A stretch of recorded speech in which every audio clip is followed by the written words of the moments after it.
Yeah, moving from an invisible disability to a visible disability was quite a challenge at the very beginning. On the outset, I was treated quite differently.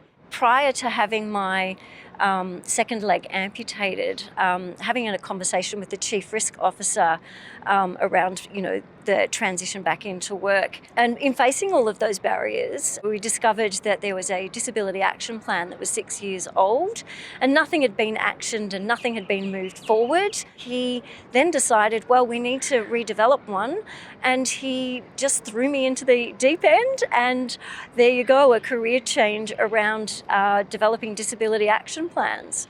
And I was lucky to have the opportunity, I think, to work with lots of different people with different types of disability as well.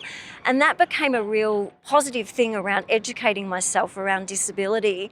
One of the great things with my first term on VDAC was actually being involved on the Disability Act Reform Working Group.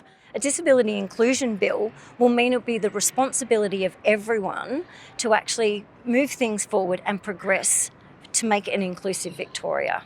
With my second term of VDAC, I think it's really important to think about the systemic reforms that are coming through. The aspect of the co-design principle, I think, is going to be really, really important.